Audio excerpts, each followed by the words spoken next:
नमस्कार मित्रों, मैं विवेकानंद मिश्र एक बार पुनः आप सभी का आपके अपने YouTube चैनल में बहुत बहुत स्वागत, वंदन एवं अभिनंदन करता हूं। मित्रों, आज हमारे अध्ययन का विषय है नैतिक निर्णयकर्ता। नैतिक निर्णयकर्ता।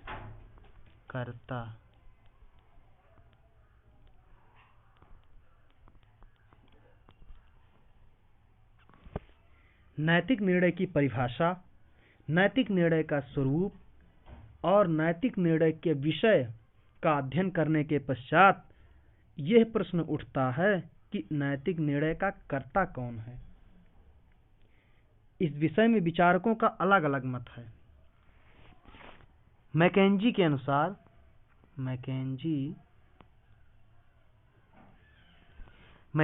अनुसार आदर्श मापदंड का दृष्टिकोण ही नैतिक निर्णय का कर्ता है।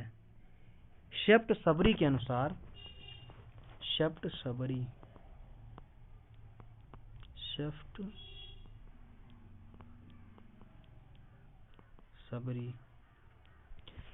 सबरी के अनुसार आदर्श आत्मा ही नैतिक निर्णय का कर्ता है।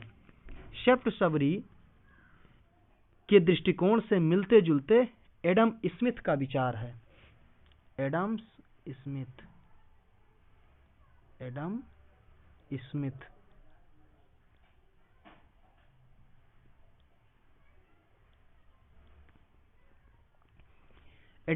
का क्या विचार है? व्यक्ति निष्पक्ष दृष्टा के रूप में अपने और अपने कर्मों पर निर्णय देता है। अपने और दूसरे कर्मों पर निर्णय देता है। आत्मा के दो पक्ष हैं, एक वास्तविक आत्मा जिस पर नैतिक निर्णय दिया जाता है और दूसरा आदर्श आत्मा जिसके द्वारा वास्तविक आत्मा पर निर्णय दिया जाता है। एक जिस पर दिया जाता है और दूसरा जिसके द्वारा दिया जाता है। अतः नैतिक निर्णयकर्ता आदर्श आत्मा है जो निष्पक्ष रूप में वास्तविक आत्मा के कर्म का निरीक्षण करके निर्णय प्रदान करता है। इस संबंध में दूसरा प्रश्न यह भी उठता है कि नैतिक निर्णय सबसे पहले किस प्रकार दिया जाता है, किस पर दिया जाए और किस प्रकार दिया जाए, अपने पर या दूसरों पर। कुछ लोगों का विचार है कि पहले दूसरों के कर्मों का अवलोकन कर और मूल्यांकन कर निर्णय दिया जाए, तत्पश्चात अपने कर्मों पर का मूल्यांकन कर निर्णय दिया जाए।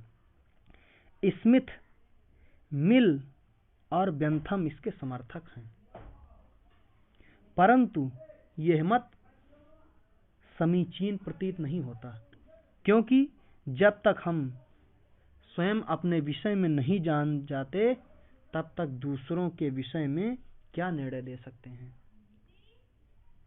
जितनी स्पष्टता से हम अपने प्रयोजन और अभिप्राय को जान सकते हैं उतना दूसरों को नहीं।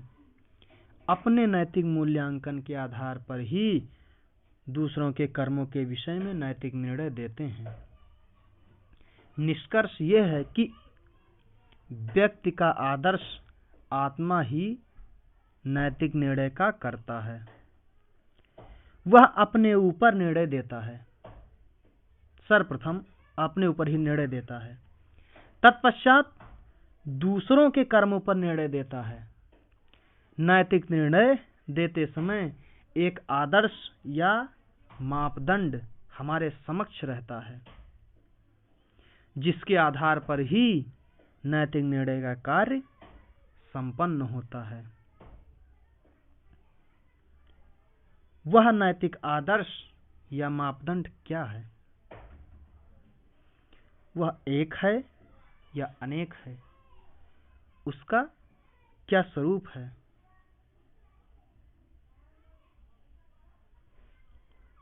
इस पर हम विचार करते हैं।